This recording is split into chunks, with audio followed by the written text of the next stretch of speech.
Се враќаме во студиото, како што најавивме, тука е господинот Джелал Хоџик од СДА Македонија. Господине Хоџик, добре дојдовте во студио 10. Благодарам на поканата и поздрав за вашите гледачи. Најавивме дека ќе зборуваме за падот на Виктор Орбан после 16 години на власт во Унгарија. Политички земјотрес не само за Унгарија, јас би кажал, туку и за Европа и регионот. Еден интересен момент кој е важен од повеќе аспекти, бидејќи е поврзано секако со политиката која ја водеше Виктор Орбан. Па еве, се разбира дека ќе навлеземе во овие детали. Како гледате вие, очекувавте ли дека Виктор Орбан ќе ја загуби власта, бидејќи пред изборите, иако анкетите покажуваа една убедлива, ајде да речеме, предност за ТИСА, имаше многу од оние кои не веруваа, велеа дека Орбан сепак ќе се задржи на власта. Прво, како потврда на вашата теза, ако ги видите објавите на Барак Обама и на Хилари Клинтон, тогаш ќе видите дека не само во регионот и во Европа, целиот демократски свет ја слави победата на демократската опозиција во Унгарија и се радува на падот на еден илиберален авторитарен режим кој 16 години го предводеше Виктор Орбан.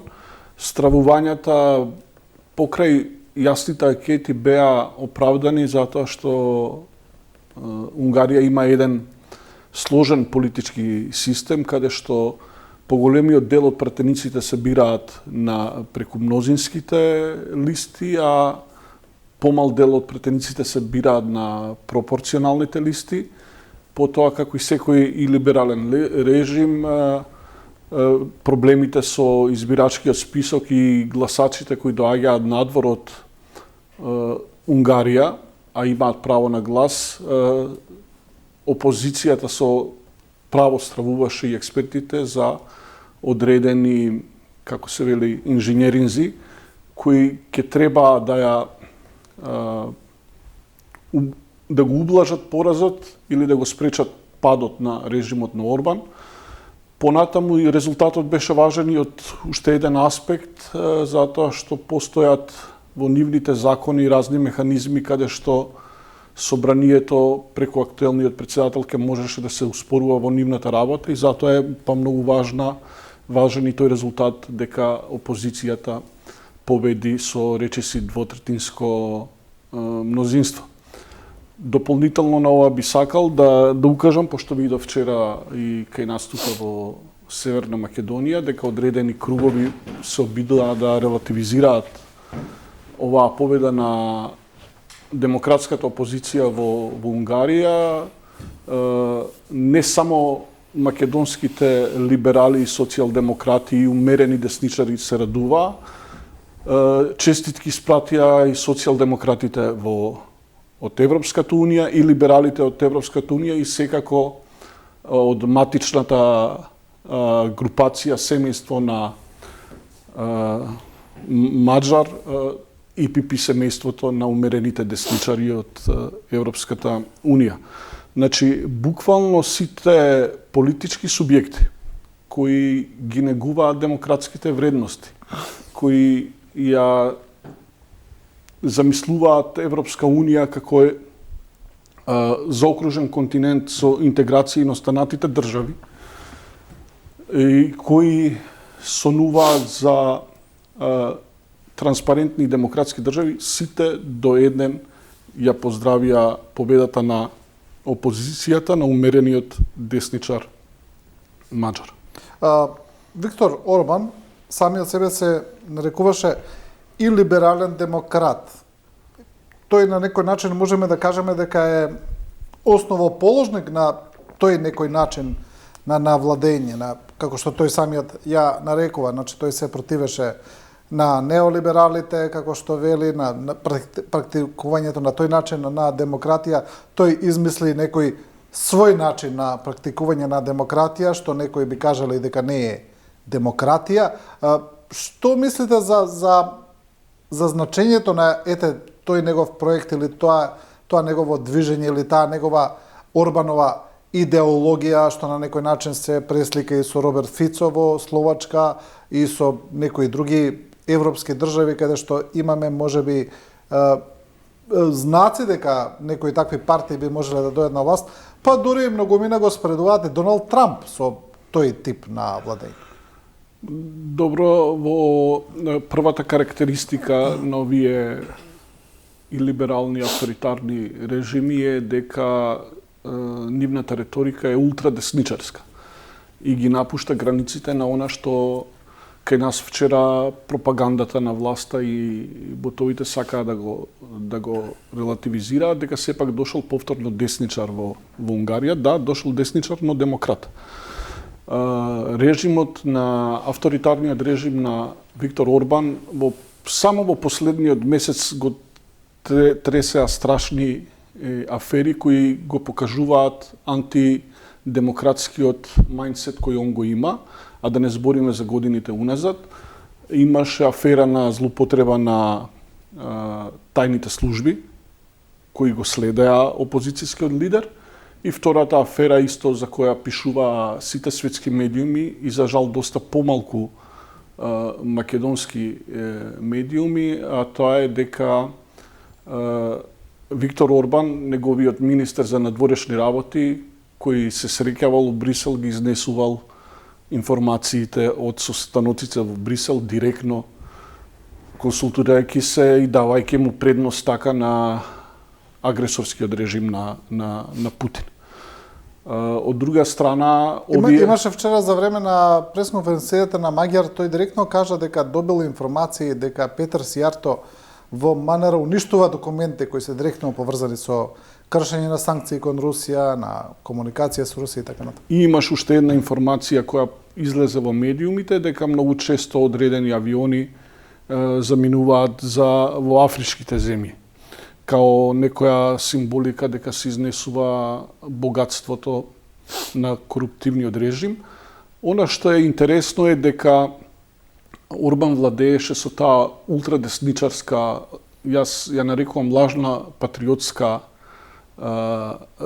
патриотски наратив и пропаганда, контролирајќи го мнозинството од медиумите, што е уште една карактеристика на таквите режими и отсутството на транспарентноста, но тој доживува судбината да биде отфрлен буквално од огромно мнозинство унгарски граѓани, унгарци, во чие име он 16 години се колнеше, додека брутално ги крадеше. Значи, поразот на таа ултрадесничарска логика е во тоа што дека тие на крајот биваат отфрлени токму од оние во чие име они се колнат додека владеат. Виктор Орбан изгуби буквално од унгарскиот народ, од нивната желба за демократија, од нивната желба да ја вратат нормалната позиција во Европската Унија, од нивната желба да се дистанцираат од режимот на Путин. И таа е демократска победа, затоа е толку голема и таа е голем импулс, како што рековме на почетокот, не само за Унгарија, туку и за целиот овој регион и за Европа, но гледате и за сите демократски политики во светот, затоа што огромните ресурси. Немојте да заборавите дека во изминатите неколку месеци целата логистика на режимот на Русија беше вперена во тоа да го задржи Орбан на власт во Унгарија. Имаше меѓу другите афери кои во последниот период излезе уште една афера која можевме да читаме повторно на светските медиуми, а не можевме да видиме тука кај нас од овие медиуми кои имаат уредувачка политика про Орбан, дека блиски луѓе на диктаторот Путин се обидувале, имале план да направат лажен атентат врз Орбан, со кој потоа он би требало да добие некаква поддршка од луѓето кои не се упатени, кои се неутрални, да добие одредени симпатии И второ, од кога тоа беше однапред објавено, се застана во таа приказна, пробиена таа акција, ние видовме уште една лажна приказна, каде што балканскиот тек, плинот кој доаѓа преку Турција, Бугарија, Србија иде за Унгарија, имаше лажна тревога од Србија дека наводно се спрема напад за него, па потоа се направи една драма во ден-два пред изборите во Унгарија, која Орбан сакаше да ефектуира на денот на изборите, но и тоа излезе од контрола, затоа што Орбан и Сиријата одма ги обвинија украинците, додека авторитарниот режим во Србија ги обвини мигрантите. Нема кого друго, па ги обвинија мигрантите. Но и таа акција беше пресретната, бидејќи Питер Маѓар и истата ја објави, не знам дали неколку недели пред тоа, рече дека се подготува такво нешто. Така да некако не успеа ни тоа. Значи, затоа е важно е дека главната порака и вчера една од главните пораки на новиот лидер во Унгарија, на Маджар, беше дека народите од овие земји треба да го земат примерот на унгарскиот народ. Орбан ја имаше поддршката од Путин. Доаѓа дел од движењето на Мага. Ја имаше поддршката од Нетањаху. Ја имаше поддршката од Турција. Ја имаше поддршката од многу сили, но и ги имаше сите ресурси, ги злоупотребуваше службите, имаше комплетна логистичка поддршка од Путин и сето тоа и сите тие пари кои ги има направено во изминатите не беа од помош кога унгарскиот народ реши стана да си ја врати слободата, да си ја врати демократијата и да си го врати достоинството. Има некој наратив, го гледам и во македонските медиуми, кои предпоставам дека тоа се оние кои го бранат Орбан на некој начин, и тие велат, па добро, еве, ако Орбан бил диктатор, зарем ке паднеше од власт, зарем ке дозволеше да падне од власт. Тоа е тезата. Таа теза не држи вода. Орбан е диктатор затоа што ги злоупотребувал тајните служби, затоа што злоупотребувал администрацијата, затоа што мнозинството медиуми ги контролираше не само во Унгарија, туку тој наратив го буткаше и овдека на Западен Балкан, вклучувајќи одредени сателитски медиуми и кај нас. Орбан падна затоа што излезноста на изборите во Унгарија беше 80%. Што е алтернативата на тоа? Значи, он беше само на еден чекор од граѓанска војна, ако не ја почитува двотретинската волја на избирачите. И веројатно... Или со други зборови доби само 1/3 од гласовите. Со сите ресурси, со сите злоупотреби на институциите. И аргументот дека тој сега ја предава власта после 16 години не држи вода, затоа што он немаше алтернатива. Буквално 2/3 од унгарскиот народ стана, имавте рекордна излезност, и што е алтернативата на тоа? Ке апсеше опозицијата додека луѓето се на улица и веројатно потоа ќе му следуваше сценариото на Милошевиќ, кој еднашка така се обиде да ги укради изборите и му се случи 5 октомври. Она што е важно, вториот аргумент е таа релативизација, дека тоа не е важно за Македонија, и како е важно, не само за Македонија, туку целиот регион, затоа што Орбан имаше своја мрежа на политичари која ја поддржуваше во Западниот Балкан и која ја следеше неговата идеологија, медиумите кои се под контрола, а за кои ваши колеги новинари пишуваа дека се уште од времето на Груевски тука дојдени со унгарски пари, овдека ширеа голема антизападна и антиевропска пропаганда и наративи со кои ја спуштаат довербата.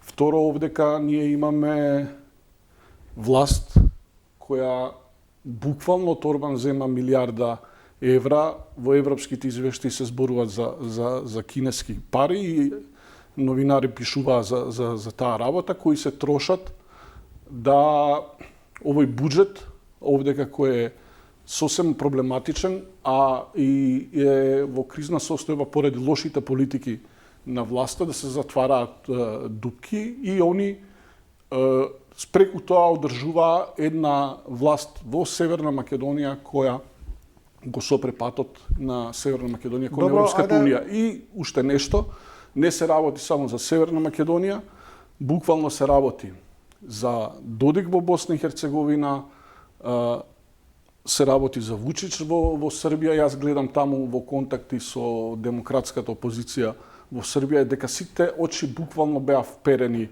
во Унгарија, имајќи го во предвид тоа дека авторитарниот режим на Вучич се одржува со помошта која добива од авторитарната приказна на Орбан. Го имате пријателот на македонската власт во Албанија, Илир Мета, кој е сега, мислам, во притвор, кој исто така дел од таа Орбанова приказна на Западниот Балкан. Јас имам само едно контрапрашање до сите нив, многу едноставно. Кога се случуваа изборите во Бугарија, премиерот на Република Северна Македонија, Христијан Мицковски, излезе и рече: ние ќе го поддржиме Бојко Борисов затоа што двете партии се во семејството на ИПП. Нашата влада, премиерот Мицовски, делегација предводена од него владина, во екот на изборите, во кампањата, отиде во Унгарија да се стави во функција на Орбан.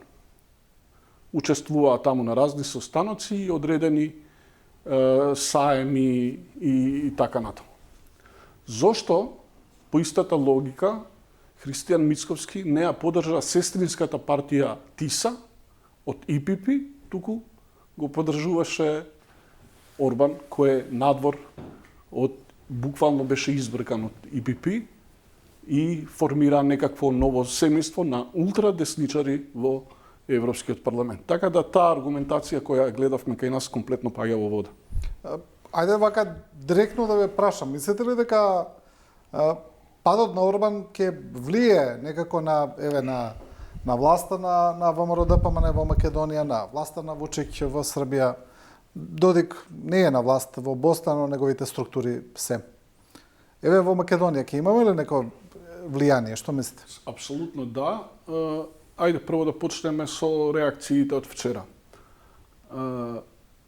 Видовме дека Фицо и Пленковиќ му честитаа на новиот унгарски премиер.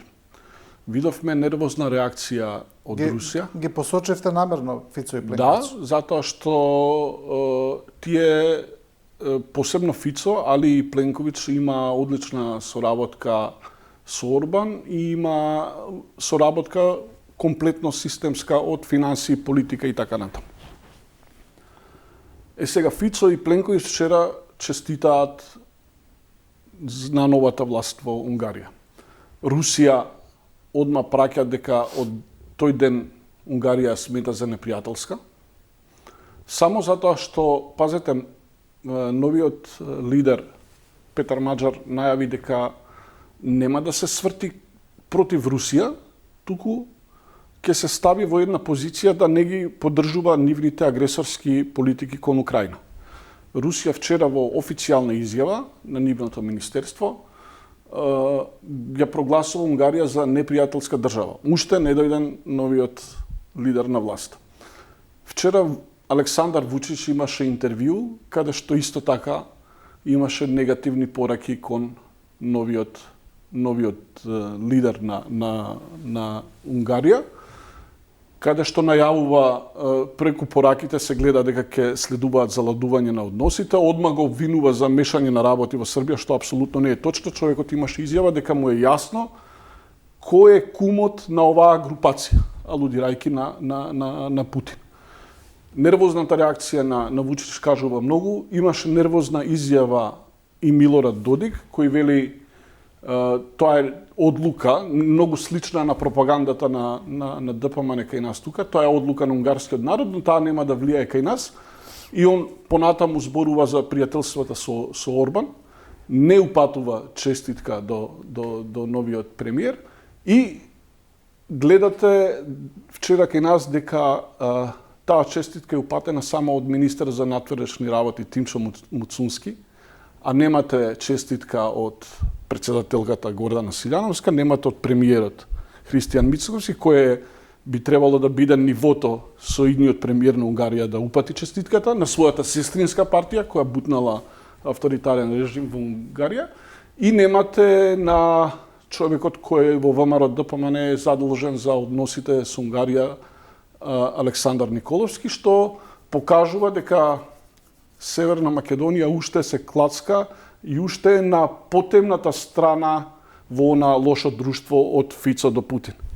Да, добро, она што кај нас предизвика најголемо внимание, тоа е изјавата на Магер во однос на Груевски, на екс-премиерот, каде што тој зборуваше за некои полски политичари кои таму имаат исто така прибежиште, рече дека нема да останат таму, но рече самиот, не прашан од никого, самиот го прозва Груевски, рече и дека Груевски исто така нема да остане, дека ќе биде, дека треба да биде екстрадиран во Македонија. Еве, мислите ли вие лично дека може да се случи такво нешто и што би предизвикало доаѓањето на Груевски во Македонија политички? Таа порака на Петар Маџар е конзистентна, он тие ставови ги застапува подолго време во битката која имаше со Орбан. И таа логика негова е здрава, он сака да направи достоинствена Унгарија која нема да биде засолниште на разни криминалци. И како ќе се одвиваат работите понатаму треба да видиме, затоа што јас ќе повторам уште еднашка, она што го спомнавте и вие, дека излезе таа информација дека се уништуваат разни документи, ќе видиме во која насока ќе отиде комплетното примопредавање на власта. Но јас очекувам дека сите, тој принципиелен став на новата власт во Унгарија, дека нема да има место не само за Груевски, туку за сите такви типови на корумпирани политичари кои нашле место во Унгарија, дека Унгарија ќе ги затвори вратите за нивно престојување таму. Сега во која насока ќе се одвиваат работите е тешко да се предвиди. Добро, во однос на Груевски, тука има повеќе прашања, повеќе аспекти. Еве, што би значило враќањето на Груевски во Македонија политички? За кого? Што би значило за ВМРО ДПМН, што би значило за опозицијата? Доколку дојде до такво нешто? Прво, прашањето е, ако доаѓа, како ќе дојде? Дали ќе дојде да си ослужува казната и да си ги дотераат принципите, или што можеме ние да очекуваме од оваа власт, како ќе се однесува со него, дали ќе влезе во комплетна, како се вика, комплетно амнестирање на неговиот лик и дело. Значи, тоа пред се ќе зависи од односите меѓу Христијан Мицковски и Никола Груевски. И втора работа, ја до крај не сум сигурен дека можеби он ќе одбере опцијата за враќање во Македонија. Значи, треба да оставиме да видиме во која насока ќе се одвиваат работите во Унгарија и да видиме во која насока ќе се одвиваат работите на координација на останатово Орбаново крило на Западниот Балкан, како ќе се поставува понатаму кон Унгарија, кон Европската Унија, затоа што вчера во изјавите, во сите деструктивни изјави на Додик, тој има една интересна работа, многу сличен наратив како ВМРО ДПМН, дека Европската Унија ја загрозувала позицијата на ентитетот кој он го представува и така натаму. Овде кај нас читајте за идентитетските работи, лажниот наратив за идентитетските работи на етничките македонци.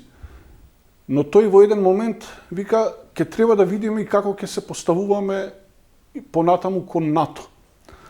Тој до сега имаше јасна позиција против НАТО и Европската Унија. Очигледно е дека чека да видат како ќе се одвиваат работите, затоа што ова е еден голем плюс на Европската Унија и сите оние сили кои има борба со овие авторитарни режими и ако они тргнат комплетно во расчистување на хаосот кој го има произведено Орбан на Западниот Балкан како прокси на Русија, тогаш може да видиме многу изненадувачки отстапувања на властите кои нас ќе ни бидат изненадувачки затоа што би требало да се очекува некаков поголем притисок позади сцена.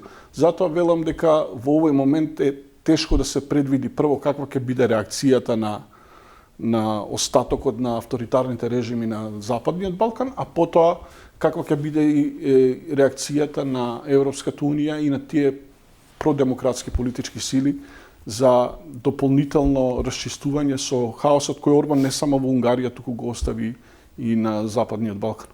Да, директна поддршка за Орбан даде американскиот председател Трамп, тој го прати подпредседател Венс таму непосредно пред изборите, но тоа не помогна. Дори многу аналитичари велат дека тоа и одмогнало, дека било контрапродуктивно во моментов поради екстремно лошиот рейтинг на председателот Трамп во светот.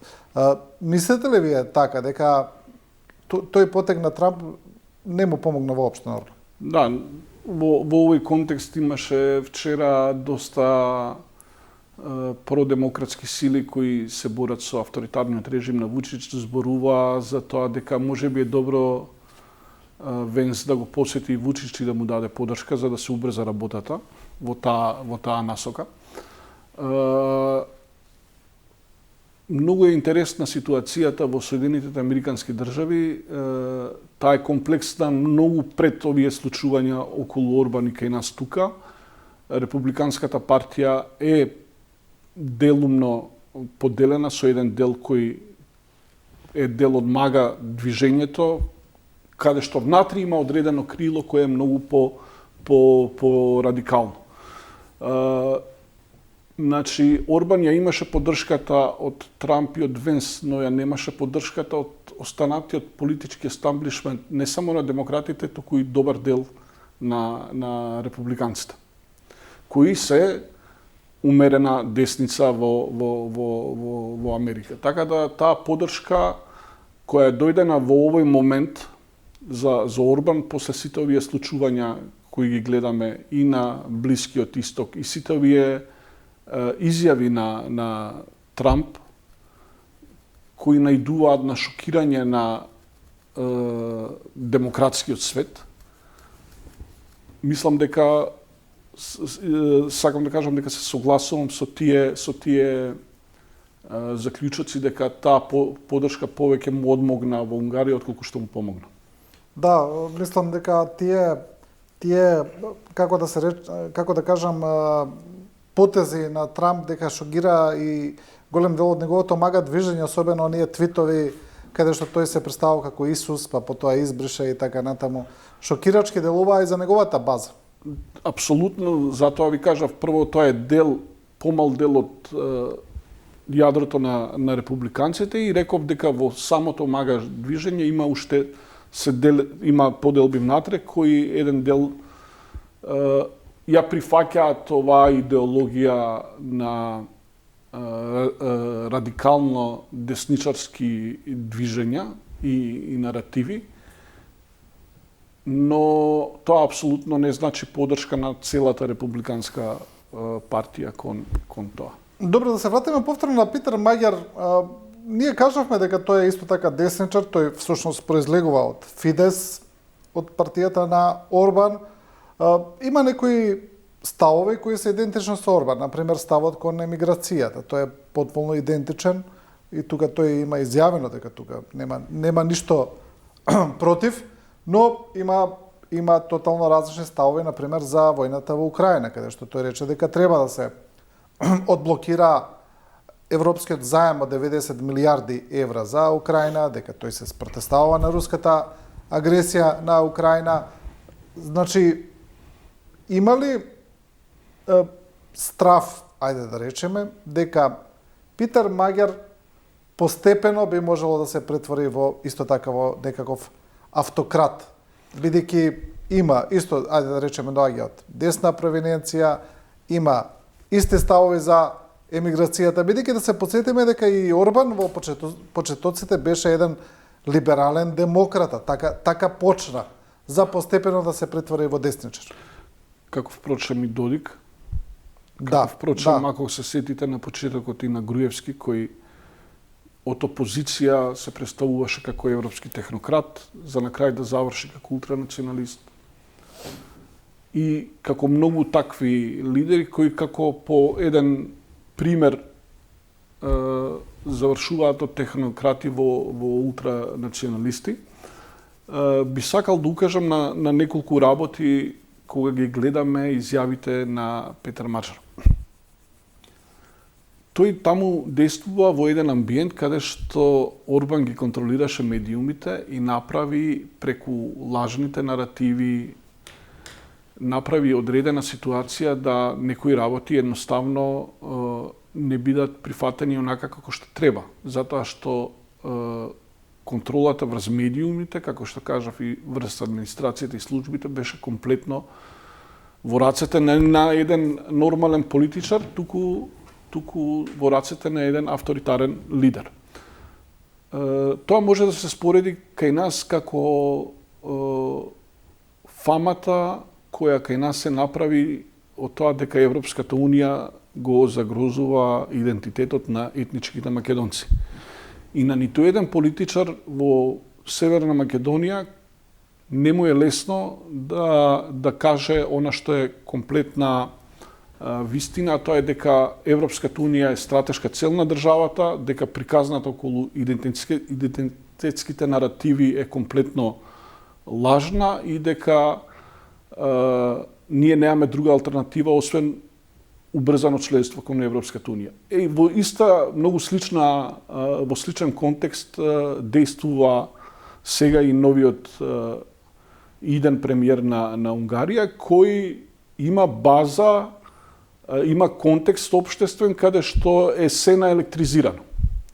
И тој мора буквално да внимава што зборува, но дека е разликата суштествена со Орбан, првенствено е дека тој ја напушта таа партија кога се они у најјаката власт. Второ, тој јасно зборува дека Унгарија треба да си ја врати конструктивната позиција во Европската Унија, да се го врати достоинството. На Унгарија и се стопирани огромни средства затоа што Унгарија во интерес на Путин и Русија стопираше европска помош кон Украина. Ситуацијата во која се наоѓа Унгарија денес укажува дека еден политичар кој е умерен десничар би ја враќал довербата во Европската Унија и би гледал да ги ослободи тие средства за да може да даде допринос во развојот на Унгарија, а тоа подразбира дека ќе има комплетно различна политика од изолационистичката политика на Орбан, кој ја стави Унгарија во заложништво на Русија. Така да, иако тој наратив постои, гледам кај нас упорно дека се работи за двајца десничари, разликата е огромна. Едниот се залага за демократија и Европска Унија и почитување и на НАТО сојузот. Вториот се залага за поблиски односи со Путинова Русија, потоа едниот се залага за работниците, вториот се залага за олигархијата. Некако кога зборувам многу нешто потсеќа и тука кај нас како се одвиваат тие работи. И во таа смисла мислам дека времето ќе покаже дека идниот премиер ќе мора да ја оправдува довербата на луѓето кои го донеле на власт. Вие вчера и завчера во тие прослави имавте извикувања против руското мешање во изборите во Унгарија. На унгарците им стана јасно дека Русија се обидува место нив да донесе одлука, да направи манипулации и да го задржи Орбан на власт. И тоа дополнително беше уште еден подстрек да граѓаните излезат во толкав број во преку 80%. Околу 80%. Ке има ли владата кај нас сега проблем во однос на односите со Бугарија и во однос на обидите да се, ајде да речеме, не да се премости, туку некако да се придвижат преговорите со Европската Унија напред. Гледаме дека Томаш Вајц има едно барање за толкување на вториот протокол со Бугарија до Европската Унија, дали тоа е во согласност со правилата, нешто на што Бугарија остро се спротивставува, и сето тоа е во ред на однос на дипломатскиве напори на земјава да се изнајде начин некако да се излезе од блокадата, и се лобира, се прават обиди, но од друга страна целата стратегија, ми се чини, на премиерот Мицкоски беше врзување со Орбан и со Унгарија, рече се и да немаме контакти со други европски представници и лидери. И сега кога се урива оваа оска, дали ние ќе имаме проблем во однос на нашата преговарачка позиција, на нашите обиди за придвижување на работите напред? Последиците од таа политика ние веќе ги чувствувавме уште пред да се случи ова со Орбан, затоа што демократскиот свет му е многу јасно со кого македонската влада се врзува и од кого македонската влада зима кредити и какви кредити зима и на каков нетранспарентен начин ги троши. Целата политика на македонската влада, вие кога ќе направите одредена анализа, ќе дојдете до заклучок дека нас апсолутно не ни се потребни надворешни влијанија кои не можеме да ги контролираме за да владата се стави во некаква пат позиција. Таа апсолутно е деструктивна сама по себе и нивните чекори без дополнителните случувања во светот ја доведоа државата во една тешка ситуација, и тоа е резултат на една изолационистичка политика која оваа власт ја водеше по теркот на Орбановата идеологија. Сите укажувања, земете ги сите наративи. Вие имате председателка на држава која во кампањата зборуваше дека нема да го користи уставното име на државата. Тоа е едната димензија. Втората димензија, вие имате политичка партија на власта која во своите наративи инсистира да нивните политички противници го користат целото име ВМРО ДПМН во таа нивна внатре идеолошка борба на незадоволните кои викаат ова не е ВМРО, ова е само ДПМН, но истите тие не го користат уставното име на државата. Значи, они не влегува во таа пропаганда на дека ќе можат да го изигруваат преспанскиот договор. И таа приказна заврши неславно. Председателката сега повеќе го користи терминот нашата држава отколку името Северна Македонија. Во однос на Бугарија сите анализи, сите добронамерници и му кажаа дека ние работата со Бугарија сме завршиле. Ние имаме европска преговарачка рамка. Ние преговараме со Европската Унија. Тие има таков наратив дека викаат кога ќе дојде власт во Бугарија со која ние ќе го репреговараме пакетот. И са не е Бугарија таму се уште сите европски држави. Таа приказна не помина. Потоа има наратив дека ќе преговараат со Бугарија, кога Бугарија ќе добие нова власт. Ние имавме еден период на мирна власт во Бугарија, никој не ќе да разговара. Власта има своја задача која треба да ја заврши за да го исполни очекувањето од граѓаните оваа држава да стане членка на Европската Унија заедно со Албанија и заедно со Црна Гора. Имате политичари од власта кои го користеа антиевропскиот наратив еднакво на Орбан и Додик, кои велеа дека Албанија нема да напредува кон Европската Унија. Еве гледаме дека ги отворија сите поглавја. И кога ќе направите подетална анализа, таа антиевропска приказна која секако има своји мани, европската приказна која има своји мани, но таа антиевропска приказна секогаш доаѓа од политичари кои се идеолошки блиски на оваа линија. И тоа уште еден доказ дека ова кај нас секако ќе има влијание, само е прашање на време. Какви ќе бидат последиците, прашањето е како власта понатаму ќе се поставува, но дали ќе има позитивно, негативно влијание, ние секако ќе го видиме тоа во периодот кој е пред нас. Во секој случај, власта не е потребна никаква помош, таа има талент да се доведе во ситуација на пат позиција и да се доведе во ситуација во која граѓаните на Северна Македонија ќе ја плаќаат цената. Да ве вратам на некои поранешни наративи на сличните изолационистички размислувања. Кога го имавме проблемот со Грција и кога во 2008 година имавме голем ветар у грб и од САД, тогаш предводен од Джордж Буш и од Европската унија, да седнеме и да се договараме, Груевски бегаше од тие преговори, бегаше од поддршката која има од САД за да се избутка достоинствено решение со еден наратив. Проблемот кој грците го имаат со нашето име. Грците немаат проблем. Тие се во Европската унија. Ние имаме проблем.